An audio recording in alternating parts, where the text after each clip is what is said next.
Hey, hello guys, welcome back to my channel. My name is Sagar Prajapati and today we have Yasin here who is data scientist in one of the company, and today we will be talking with him and asking him some questions regarding the job opportunity in data science and what are the prerequisites someone should know before joining as a data science role. Okay, so let's get started. And Yasin, please introduce yourself here so that people will know you. And then we will ask more questions related to the role and responsibility of this position. Hi Sagar. Uh, my name is Yasin and I'm from Karnataka. I have completed my BTech in mechanical engineering. Then I joined IT. So I have 3 years of experience as a data scientist. So this is all about me. Okay, so like you were you were a mechanical engineer, Yes, right? And then you joined IT. And वो भी data science का role. So usually लोगों जी, को testing job पे नहीं मिलती है, mechanical लोगों को। आपको डेटा साइंस का रोल मिल गया। तो would you like to share some experience कि मतलब डेटा साइंस का रोल आपको फ्रेश है वो भी कैसे मिला, आपने कहाँ पे अप्लाई किया और क्या क्या सीखा, see if I am coming from CSE background I must know some coding stuff, right? But mechanical मुझे मालूम है आजकल लोग मैकेनिकल में भी कोडिंग पढ़ाई जाती है, राइट? फोर्थ ईयर में, थर्ड ईयर में पढ़ाई जाती है, बट इतना लोग ढंग से नहीं सीखते हैं। ठीक है, इतना मन लगा के नहीं सीखते हैं। तो आपने मतलब क्या क्या चीज़, क्योंकि आई सी अ लॉट ऑफ मैसेजेस, लोग मेरे से पूछते हैं जो मैकेनिकल के हैं या जिनका 5-6 ईयर्स का गैप हो गया बिकॉज ऑफ गवर्नमेंट जॉब और किसी भी चीज़ के कारण, राइट? तो उनके लिए ये वीडियो यूजफुल हो सकती है, क्योंकि someone can relate not only this data science कि दूसरे रोल में भी, जैसे डेटा इंजीनियरिंग बूम में है या कुछ और ए आई एम एल भी चल रहा है, बहुत चीज़ें चल रही हैं। तो किसी को ये मोटिवेशन मिल सकता है कि हाँ, जगह एक्स वाई जेड पर्सन ने ये अचीव कर लिया है ना, तो मैं भी कर लूंगा। So we have to motivate others, right? This is our duty. तो अगर इस पे यस, आप बताओगे तो थोड़ा सा सबको आई गेस बेनिफिट होगा। जी। एक्चुअली सागर, जैसा कि मैंने बताया कि मैं मैकेनिकल फील्ड से था, तो कोविड का टाइम था। तो सब बाहर के जो इंडस्ट्रीज थे वहां पे तो रिस्ट्रिक्शन वगैरह लग गए थे। तो जॉब अपॉर्चुनिटीज के लिए आईटी बेस्ट था तब।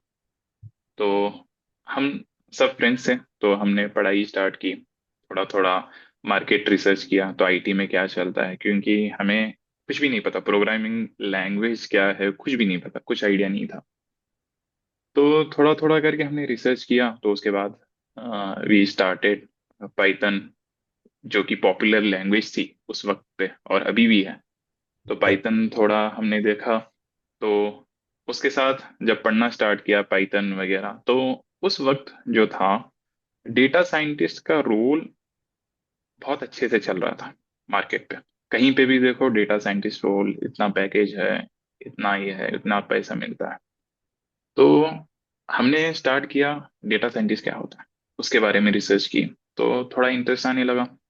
जैसे ही हमने स्टार्ट की, जब कंपनी ज्वाइन किया एज ए फ्रेशर, जब स्टार्ट की, तो इंटरेस्ट भी डेटा साइंटिस्ट में ही था, प्रोजेक्ट भी उसी में मिला। तो नाइस। हमारे जो टीम मेंबर्स थे, ऑलमोस्ट सब आईआईटी एनआईटी के थे। तो उनका अच्छा खासा एक्सपीरियंस भी था डेटा साइंटिस्ट पे। तो उनसे बहुत कुछ सीखने को मिला और गाइडेंस मिली, कहाँ से स्टार्ट करें। पाइथन तो थोड़ा सीख लिया था, तो उसके बाद और थोड़ा ज़्यादा बताया उन्होंने क्या क्या कर सकते हैं। तो हमने उप्स कॉन्सेप्ट तक पूरा टोटली पाइथन किया। पाइथन के बाद तो बेस होता है पाइथन। सीक्वल्स। हाँ, बेस तो होता है, क्योंकि आजकल जो चल रहा है मार्केट में अराउंड 95% जो है पाइथन ही यूज हो रहा है। Right, right, right. R language एक यूज होती है जो कि 5% वगैरह अभी मार्केट पे। तो ज्यादातर जो इंडस्ट्रीज हैं जो यूज कर रहे हैं वो पाइथन ही यूज कर रहे हैं। तो पाइथन तो बेस्ट चीज है स्टार्टिंग के लिए। तो वही चीज स्ट्रांग बननी चाहिए अपनी। और मैथ्स है, मैथमेटिक्स में अंदर लीनियर अलजेब्रा हो गया, कैलकुलस हो गया, और उसके अलावा प्रोबेबिलिटी। तो ये तो बेसिक चीजें हैं, क्योंकि जो हमने हाई स्कूल में जो मैथमेटिक्स पढ़ी होती है तो वही चीजें हैं, उसके अलावा कुछ और ज्यादा कुछ नहीं है। और सीक्वल लैंग्वेज है जो कि सबसे ज्यादा पॉपुलर लैंग्वेज बेस है, चल रही है। जहाँ पे डेटा का नाम आया वहां पे एसक्यूएल तो आना ही है। तो हाँ। जी, तो सीक्वल हो गया। तो ज्यादातर हमारे यहाँ पे ऐसा होता था कि हमारे यहाँ पे जो डेटा होता था वो ज्यादातर अनस्ट्रक्चर्ड होता था। तो अनस्ट्रक्चर्ड डेटा के ऊपर काम करना पड़ता था उसे क्लीनिंग के लिए। तो पाइथन से हम बहुत सारे लाइब्रेरीज हैं, तो उसके अंदर पांडास हैं जो कि डेटा फ्रेम है, तो उससे हम डेटा क्लीन वगैरह करते थे। उसके अलावा नमपाइस हो गया। उसके बाद मैटप्लॉटलिब जो कि विजुअलाइजेशन के लिए यूज होता है, तो हम्म। वो सब हमने स्टार्ट पे किया। उसके बाद नियो फोर जे जो कि मार्केट में एक अच्छी खासी, अभी फिलहाल अगर आप अब्रॉड में देखेंगे, यूएस या यूके साइड, नियो फोर जे बहुत बूम चल रहा है वहाँ पे ग्राफ डेटाबेस। ओके। तो ग्राफ डेटाबेस पे नियो फोर जे है। तो नियो फोर जे हमने थोड़ा स्टार्ट कर लिया क्योंकि हम एक प्रोजेक्ट पे काम कर रहे थे जहाँ की हम फ्रॉडलेंट थिंग पे प्रोजेक्ट था, तो फ्रॉडलेंट थिंग फाइंड कर रहे थे। तो उसमें हमने ग्राफ डेटाबेस का यूज किया था नियो फोर जे। तो नियो फोर जे एक ग्राफ, अगर किसी को इंटरेस्ट है ग्राफ रिलेटेड तो वहां पे जा सकता है। सीक्वल तो है ही। हाँ, तो उसके सिकल अलावा कॉमन। अगर कुछ हाँ, सीख, कॉमन है, कॉमन यस। तो है। जी। राइट।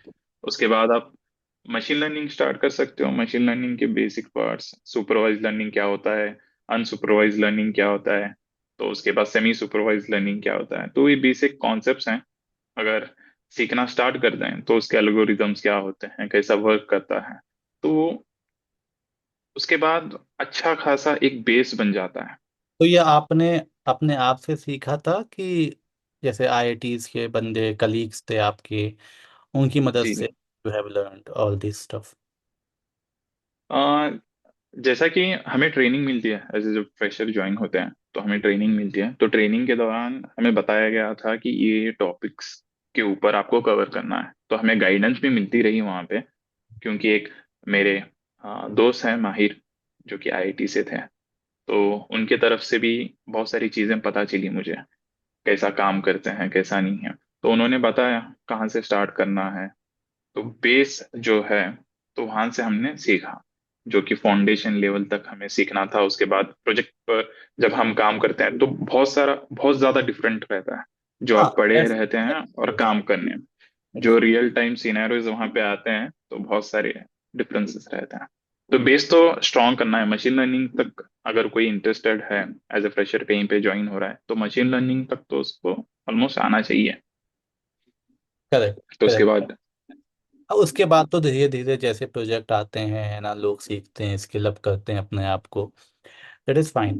तो इसमें कितना टाइम लग सकता है, if someone wants to be into this role और वो प्रिपरेशन कर रहा है, and let's say someone is giving 2 hours a day, है ना, तो कितना टाइम लगेगा आपके? सी आई नो सबकी अपनी अपनी पेस होती है, कोई जल्दी सीख लेता है, कोई बाद में सीख कम धीरे धीरे सीखता है। So what do you think, like 1 month, 2 month, 3 month, 4 month, 6 month, कितना टाइम लग सकता है? अगर आगे वाला बंदा अगर डेडिकेटेडली वो चीज कर रहा है तो सीखने के लिए, क्योंकि अगर सीएस बैकग्राउंड से उनको कुछ उतना ज्यादा सीखने की जरूरत नहीं पड़ेगी, क्योंकि उनका बेस वगैरह स्ट्रांग रहता है प्रोग्रामिंग लैंग्वेज में। उनको बस एक नया रोल की वजह से थोड़ा ऐड ऑन करना पड़ता है। राइट, अगर राइट। दूसरे अगर मेरे तरह के मैकेनिकल इंजीनियर्स, मैंने बहुत सारे देखे हैं मैकेनिकल इंजीनियर्स आईटी में बहुत ज्यादा है, तो मेरे जैसे लोग हैं तो सीखना चाह रहे हैं, तो प्रोग्रामिंग पाइथन सीखने के लिए 15 to 30 डेज अगर डेडिकेटली अगर वो पढ़ रहे हैं per day 2 hours with practice, they can तो लर्न आराम से 15 15। पाइथन आराम से सीख जाता है। हाँ, तो विद प्रोजेक्ट के साथ 30 डेज में उनका हो जाता है, तो उनको हैंड्स ऑन एक्सपीरियंस भी हो जाता है उन वजहों से। उसके बाद सीक्वल स्टार्ट कर सकते हैं। सीक्वल तो आराम से 15 डेज के अंदर हो जाता है। करेक्ट। अगर आप जॉइंस वगैरह भी कर रहे हैं या स्टोर प्रोसीजर तक भी कर रहे हैं, तो आपको 15 डेज तक मैक्स हो जाता है। विद प्रैक्टिस के साथ लीड कोड यूज कर सकते हैं प्रैक्टिस के लिए। हैकर रैंक है, हैकर रैंक यूज कर सकते फॉर गिग्स हैं, लीड बहुत। कोड यूज कर सकते हैं, बहुत सारे। मेरे तो को सबसे उसमें अच्छा बेस तो लगता है स्ट्रॉन्ग। लगती है, for a fresher W3 school. W3 schools बहुत अच्छी है पढ़ने के लिए भी। बहुत बेसिक, जैसे हाँ बहुत बेसिक सीखने के लिए वो वेबसाइट सबसे बेस्ट है। एंड अभी उन्होंने कंपाइलर भी दे दिया है वहाँ पे, तो we can execute and we can test it and then we can move to this big big platforms, right. हाँ, हाँ, वो भी कर सकते हैं। तो correct. ये जब स्टार्ट होता है तो मशीन लर्निंग पे थोड़ा टाइम लगता है, क्योंकि मॉडल्स बिल्ड करने पे, एल्गोरिदम सीखने के लिए, अगर मैथमेटिक्स स्ट्रांग रहेगा तो जल्द से जल्द उस हाँ, चीज पे काम समझ में आ जाती है, और कैसा वर्क करता है कैसा नहीं, तो वो समझ में आ जाता है। तो उसके बाद डीप लर्निंग स्टार्ट कर सकते हैं, न्यूरल नेटवर्क्स वगैरह कैसा वर्क करते हैं। अगर उन चीजों में आपका बेस स्ट्रांग हो गया, तकरीबन उसको 3 to 4 मंथ्स में अच्छा खासा एक बंदा जो है डेटा साइंटिस्ट के रोल पे उसका बेस स्ट्रांग हो जाएगा, वो इंटरमीडिएट लेवल पे आ जाएगा। अगर उसने स्टार्ट भी कर लिया, जैसा कि हम कैगल यूज करते हैं प्रोजेक्ट्स के लिए, जो रियल टाइम डेटा सेट्स वगैरह वहाँ पे हमें इजीली अवेलेबल होता है, कैसा वर्क करता है, तो वहाँ पे ऑलमोस्ट कैगल का कोई ले लो डेटा सेट, तो उस पे आप काम करना स्टार्ट कर दो, तो वो ऑलमोस्ट आपका इंटरमीडिएट लेवल तक आप स्ट्रांग हो जाएंगे 4 मंथ से 5 मंथ्स में।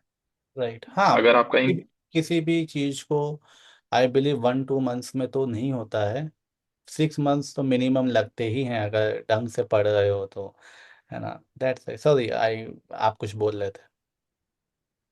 तो इसके बाद एनएलपी है, जो कि आजकल बहुत जगह यूज हो रहा है।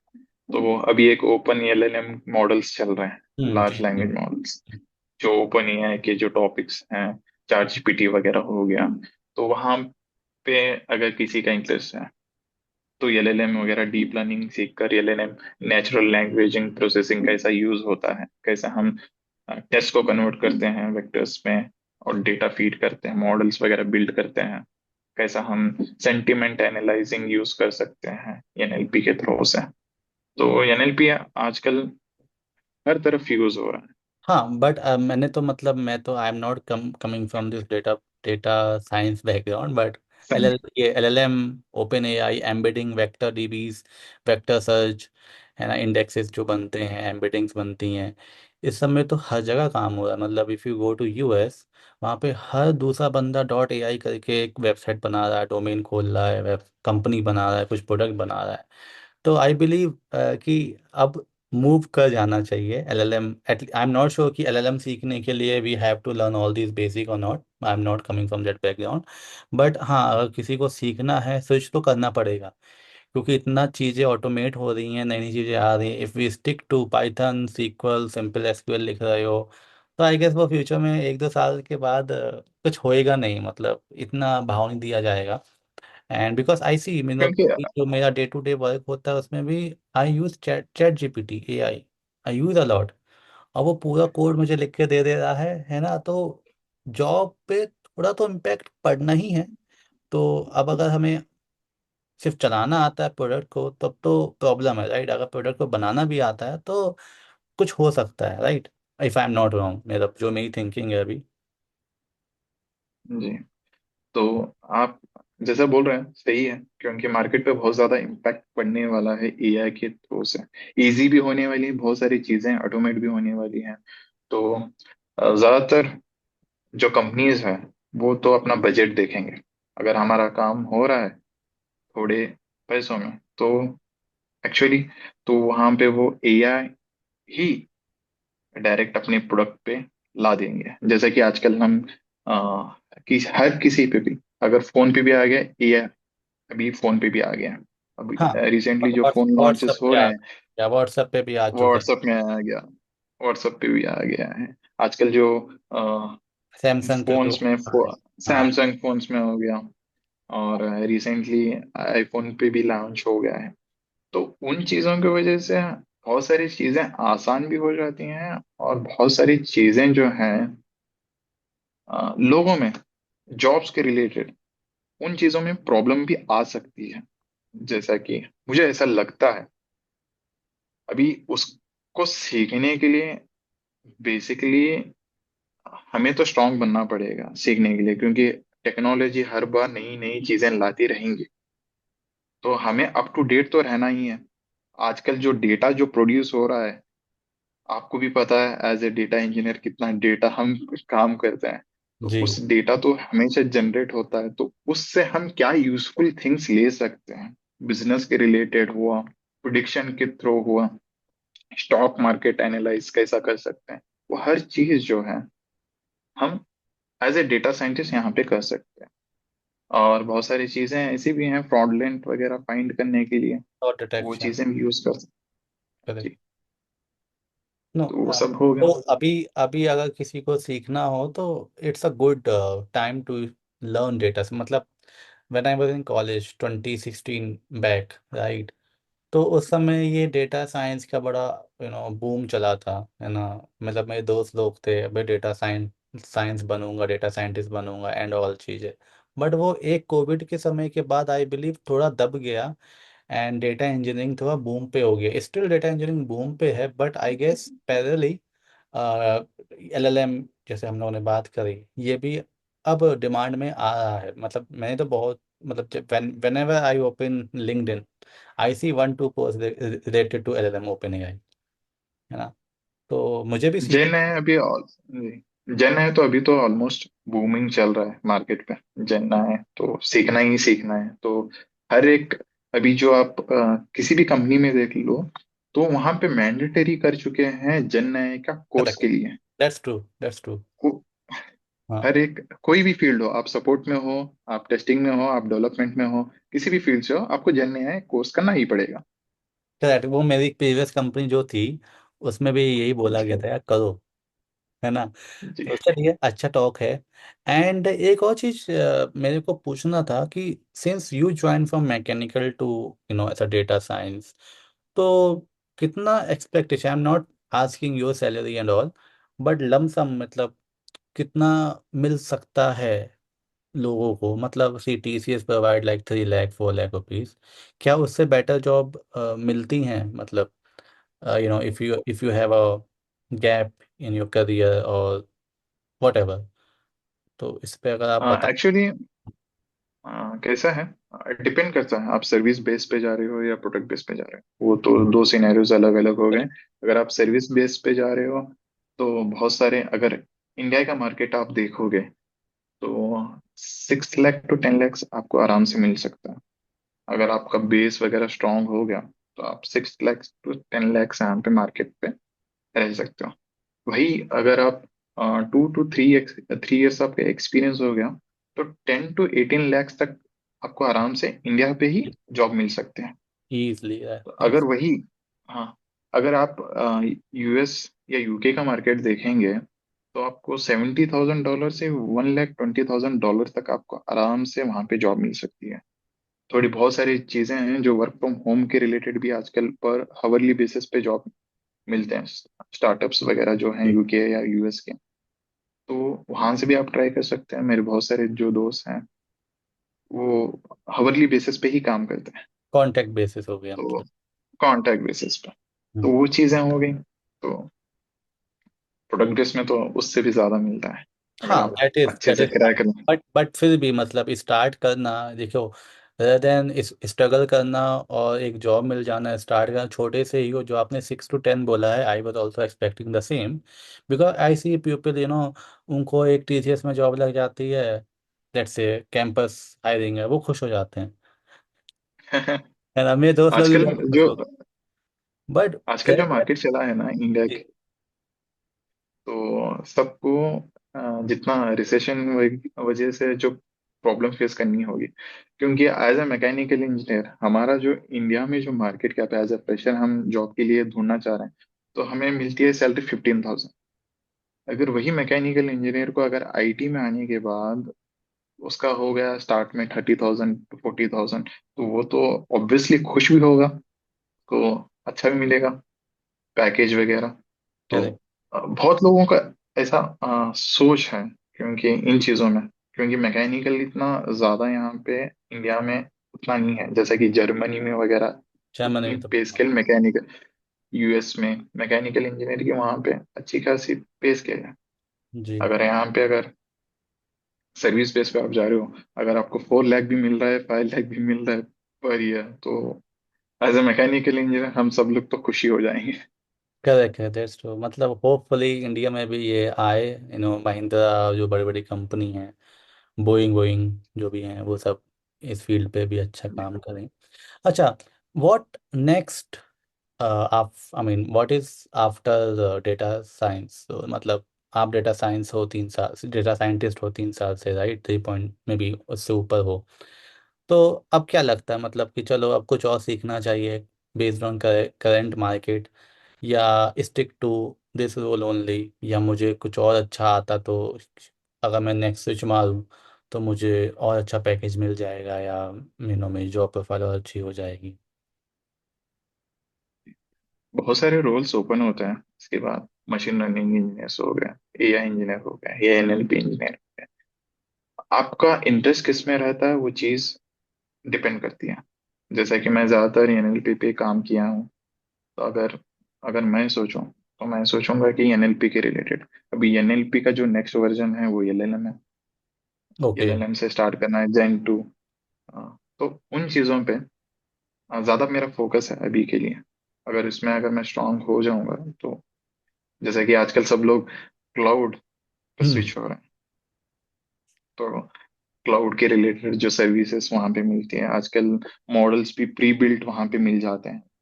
तो हमें उतना ज़्यादा काम भी करने की उतना ज़रूरत भी नहीं पड़ती है, वहाँ पे प्री बिल्ट मॉडल्स रहते हैं, उन्हीं का यूज़ करके हम अपने डेटा को ट्रांसफॉर्म वगैरह करके हम एप्लीकेशन देख सकते एप्लीकेशन बना सकते हैं, क्योंकि वो सब बड़े हैं, बना बड़े सकते कंपनीज के ही मॉडल हैं। फेसबुक, हैं। जी। डेटाब्रेक, है ना, अमेजोन, सबके मॉडल्स हैं, तो अपन को कुछ ज़्यादा करना भी नहीं है ना, बस पैसे खर्च अभी करना। तो ज्यादा हम्म। अभी तो जैसा कि डेटा इंजीनियर भी हो गया, डेटा साइंटिस्ट भी हो गया, ज्यादातर डेटा ब्रिक्स यूज कर रहे हैं। हाँ, तो डेटाब्रिक्स के आजकल मॉडल डेटा ब्रिक्स करंटली हम लोग भी डेटाब्रिक्स के मॉडल ही यूज़ कर रहे हैं, क्योंकि प्री डिफाइंड है। हगिंग फेस भी हम लोग ने यूज़ किया सेंटेंस में, इफ़ यू नो तो वो वाले किए हैं, बट अभी उसके भी आ गए मॉडल्स, तो इजी है ना, बस क्वेरी भेजो, है ना, ख़त्म कहानी, रिजल्ट खत्म आता है, खत्म। मैचिंग रिकॉर्ड है कि नहीं रिकॉर्ड है, एंड सो जो भी चीज़ें होती हैं एप्लीकेशन जो बना सकते हैं। अच्छा है, अच्छा है। मतलब आई होप ये वीडियो लोगों को पसंद आ रही होगी। एंड या फिर मतलब मुझे तो यही पूछना था, and I believe data science role पे ही इतना ही काफ़ी है, ऐसा फ्रेशर जो भी हम लोगों ने जो भी बात करी, क्योंकि ज़्यादा बात करेंगे वो भी सही नहीं होता है, लोग कंफ्यूज हो जाते हैं जी। ना, मेरा मानना है। If you have any question, आप मेरे से पूछो, I would love to answer. आप जैसा कि आप अच्छे खासे यूट्यूबर हैं, एज ए डेटा इंजीनियर आप काम भी कर रहे हैं, तो बहुत सारे लोग भी हैं जो डेटा इंजीनियरिंग रोल पे भी आना चाहते हैं, जी। जो डेटा के रिलेटेड जो स्ट्रीम्स हैं, तीन ही हैं, डेटा एनालिस्ट, डेटा इंजीनियर या data scientist. Data engineer role के लिए आजकल ज्यादातर यूज कर रहे हैं डेटा ब्रिक्स। हम भी यूज कर रहे हैं as a data scientist Databricks, हम्म। क्योंकि हमारा काम जो है पांडास में जितना टाइम काम चल जी। रहा था उससे ज्यादा अच्छा तो हमारा डेटा ब्रिक्स में चल रहा है, पाइस पार्क हम यूज कर रहे हैं। तो जी। वही चीज data as a data engineer कोई बनना चाहता है क्लाउड पे ही, आजकल जो मार्केट चला है, जैसा कि मुझे जहां तक लगता है गूगल, अज्योर और एडब्ल्यूएस का मार्केट बहुत बड़ा है। हम्म। तो आप क्या लोगों को बताना चाहोगे उन चीजों के बारे में, अगर कोई सीखना चाह रहा है डेटा अंडरस्टूड। इंजीनियरिंग के रिलेटेड थोड़ा अंडरस्टूड। टॉपिक्स पे? अंडरस्टूड। तो सिंपल सी, मैं आज आज मतलब मैं तो बहुत सिंपल सा स्ट्रेट फॉरवर्ड आंसर दूंगा। तीनों क्लाउड हैं, तीनों क्लाउड की डिमांड है, डिपेंड्स ऑन कंपनी, सेक्टर, है ना, क्योंकि बहुत से क्लाउड को मतलब कंट्री वाइज मना होता है कि आप ये क्लाउड इस कंट्री में यूज़ नहीं कर सकते, जीसीपी को किसी जी। एक्सवाइजेड कंट्री में नहीं होगा। एजोर का मार्केट अच्छा है, अमेजोन का भी अच्छा ही है, दोनों का ही अच्छा है। अमेजोन जी। पहले ज़्यादा फेमस था, अभी एजोर पे ज़्यादा कंपनीज, क्योंकि नए नए क्लाइंट आ रहे हैं एजोर पे जा रहे हैं, may be because of billing and all, भी मुझे नहीं मालूम। ठीक है, जी। अब क्या है, एजोर पे लोग बोलते हैं एडीएफ, ईटीएल टूल, मतलब डेटा इंजीनियरिंग सीखना है तो ईटीएल तो करो, डेटा लाओ तो कहीं से, है ना, ईटीएल करोगे, फिर उसको प्रोसेस करोगे, ट्रांसफॉर्म करोगे एंड ऑल। तो एक टूल बड़ा फेमस होता है एजोर डेटा फैक्ट्री, उसमें हम जॉब को शेड्यूल कर सकते हैं, मतलब ऑटोमेट कर सकते हैं बहुत चीज़ें, लेवरेज कर सकते हैं चीज़ों को। बट वो डेड हो रहा है धीरे धीरे। मतलब I am just telling because आपको ऑलरेडी पाई, देखो एसक्यूएल पाइथन तो कॉमन है, जैसे हम लोगों ने डिस्कस किया पहले, जी यार डेटा की बात है, एसक्यूएल पाइथन कॉमन है, ये भाई ये बार बार बोलने वाली चीज़ें नहीं है। एडीएफ जी लोग कर रहे हैं, but I always suggest everyone इतना फोकस मत करो एडीएफ से। मतलब मैंने बहुत इंटरव्यूज दिए हैं, रिसेंट में इंटरव्यूज भी दिए हैं और लेते भी हम इंटरव्यू। तो यूजुअली लोग क्या पूछते हैं एडीएफ में, यार लिंक सर्विस, मतलब बहुत ही बेसिक क्वेश्चन, वेरी बेसिक। यो आप यूट्यूब से, आपको यूट्यूब से सीख लोगे एडीएफ को, किसी भी किसी भी सीरीज चले जाओ, किसी के यूट्यूब में चले जाओ, सीख जाओगे, इतना ही काफ़ी है। बात आती है डेटाबेस की, डेटाबेस की बूमिंग लाइक एनीथिंग। मतलब डेटाबेस में आप हर महीने देखोगे उनका अपडेट आ रहा है। जेन एआई ले जी आए, जेनी जेनी जेनी है उसका नाम, है ना, जेनी ले आए, ए आई बी ई कुछ ले आए, है ना, अलर्टिंग ले आए, एलएलएम मॉडल लॉन्च किए जा रहे हैं, वेक्टर सर्च ले आए, है ना। फिर पाई स्पार्क में भी स्पार्क के जो फंक्शंस हैं पाई स्पार्क के, वो भी ले आ रहे हैं। अभी स्पार्क कितना आ गया, 3.5, 3.6 भी आ गया कुछ, 3.5 आ गया, है ना। तो वहाँ पे डेवलपमेंट हो ही रहा है। और डेटाबेस अभी क्या बना रहा है, लेक फ्लो कनेक्टर बना रहा है। अगर उनकी डॉक्यूमेंटेशन पढ़ोगे तो ईटीएल पूरा जी बना रहा है वो, एडीएफ की जरूरत ही नहीं हम्म, है। वर्क फ्लो सब बन जाएंगे आपके, है ना। तो समझ गए। आप सोचो ना, आप इतना मेहनत कर रहे हो, मतलब मैं सबको यही बोल रहा हूँ, अगर आप 2025 में, ऑलरेडी एंड हो गया है ना, 2024 ऑलरेडी चला गया है ना, दिसंबर बचा है, उसमें कुछ बंदा कुछ नहीं कर पाएगा, मजे करेगा। तो भाई डेटाबेस पे, अगर database in the sense database पे ही स्टिक रहो, बहुत अच्छा है। उनके बहुत कस्टमर्स हैं, मतलब बड़े बड़े क्लाइंट्स हैं उनके पास, हर कंपनी वहीं पे मूव कर रही है। लोग मेरे से बोलते हैं, सारा I want to learn Py, तो मैं कैसे सीखूं। वो सोचते हैं PySpark and database are both the same. No, it is different thing. PySpark just a simple way में, इट्स लाइक अ लैंग्वेज, है ना, एपीआई है वो, but it's a kind of language जो इंटरेक्ट करती है ना स्पार्क सिस्टम से। जी तो मैं तो यही बोलता हूँ, सिर्फ डेटाबेस के जितने भी फीचर्स हैं, यूनिटी कैटलॉग बड़ा फेमस फीचर आ गया है, डेटा गवर्नेंस उसी में आ जाता है ना। एंड देन क्या होता है, डेल्टा लाइव टेबल्स, अगर if you know all this stuff, तो वो लेक लेक फ्लो आ जाएगा, है ना। एलएलएम उसी में आप सीख लो, वेक्टर सर्च कैसे होते हैं, एम्बेडिंग कैसे बन रही है ना, हगिंग फेस को हम कैसे इंपोर्ट करके एमएल फ्लो में रजिस्टर करके मॉडल को कैसे यूज़ किया जा सकता है, एंड बला बला बला, बहुत चीज़ें हैं उसके अंदर। अब ऐसे शॉर्ट में तो हम इतना जल्दी नहीं बता पाएंगे, बट आई जी would say stick to database, आपकी जॉब लगी जानी है। क्योंकि आई एम सीइंग यार, मतलब जी मैं 2019 से डेटाबेस को यूज़ कर रहा हूँ, मुझे इतना नहीं आता, बट 2019 से लेके अभी तक इतनी चीज़ें आ चुकी हैं, इतना वो इनका बिलियंस डॉलर कंपनी बन चुकी है वो, है ना। वो बढ़ ही रहा है, ट्रिलियन भी ना बन जाए, माइक्रोसॉफ्ट के साथ अब इनका नाम आता है डेटाबेस वालों का, जी। है ना। अगर आप अभी तो नंबर वन पे है शायद हाँ, डेटाब्रिक्स। है ना, आप सोचो, अब लोग फालतू में, मैं ये सीख लूँ, मैं एयर फ्लो सीख रहा है, इंफॉर्मेटिका, स्नोफ्लेक का बिजनेस उसने डाउन कर दिया डेटाबेस वालों ने, है ना। ऐसे ही वो इंफॉर्मेटिका भी पूरा डाउन ही हो गया अभी। ऑलमोस्ट ऑलमोस्ट है 80%। है ना। कोई ट्वेंटी भी परसेंटेज सिर्फ प्रोडक्शन पे चल रहा कोई भी कंपनी चार पांच टूल्स को नहीं लेना चाहती है, वो एक ही टूल है। को जी लेके सोचती है, चलो, क्योंकि बिलिंग्स बहुत होती हैं बिलिंग भी करना, जी है ना। डेटा गवर्नेंस हर जगह तो मैनेज कर रहे हो, अलग अलग टूल पे, अलग अलग सर्विस पे, नॉट बिग थिंग। मतलब किसी का डेटा है भाई, किसी का ईमेल आईडी है, इंश्योरेंस नंबर है, वो लीक हो जाएगा तो फिर तो कंपनी बंद हो जाए, है ना। साइबर अटैक कितने होते हैं।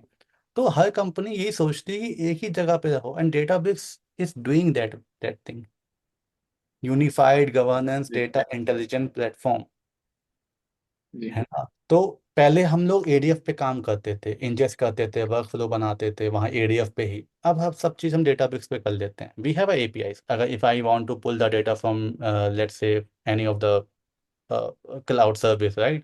I can use their APIs, SDKs to pull the data, right? जी तो वो भाई। Python में कोड लिखो, हाँ, ड्रैग एंड ड्रॉप का फीचर अभी नहीं है, बट फ्यूचर में वो भी आ जाएगा।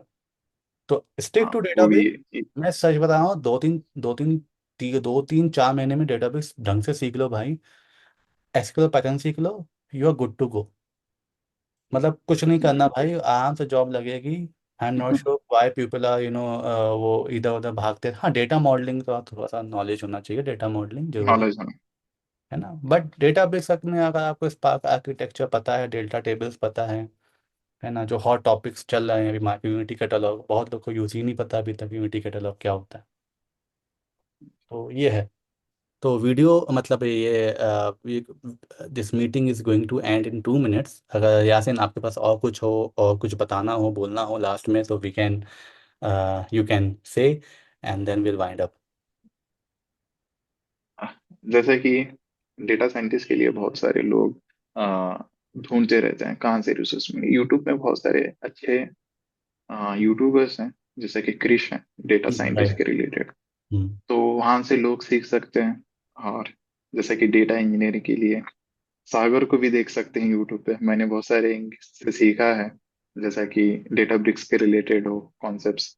मैंने आपसे भी बहुत सीखा है वहां पे डेटा ब्रिक्स कैसे वर्क करता है कैसा का। नहीं, वो सब तो पुराने तो वीडियोस हैं, बट हाँ अभी बहुत ग्रो हो रहा है, क्योंकि मैं स्लो को ये नहीं बोलूँगा हर जगह हाथ मारो, लेकिन डेटाबेस आ गया ना आज कल, मतलब नेक्स्ट नेक्स्ट ईयर के 6 मंथ तक, तो ईजिली आप ना स्विच मार सकते हो। अगर आपका प्लान है या कोई भी किसी किसी का प्लान हो, ईजिली स्विच मार लेगा। डेटाबेस ढंग से लिखोगे, एवरीथिंग ऑटो जी, loader, delta table, delta live table and all. वो तो सही बात है, क्योंकि अभी तो थोड़े दिन में माइक्रोसॉफ्ट भी फैब्रिक पे ही स्विच होने वाला है। Correct correct. अभी तो फैब्रिक चल रहा है मार्केट में। तो हमें तो हमेशा अप टू डेट ही रहना पड़ेगा हर एक फील्ड पे, कहाँ से राइट। कहाँ। अभी डेटा ब्रिक्स चल रहा है तो डेटा ब्रिक्स तो करना ही पड़ेगा। राइट यासिन। ओके, मतलब sorry to cut you, but the meeting is going to over, so sorry, but thank you so much, you have given a time, and we have discussed a lot of things here, and maybe in future also we will connect and discuss more on sure, things. Sure. Okay, thank you so much Sagar. bye bye. Bye. Bye.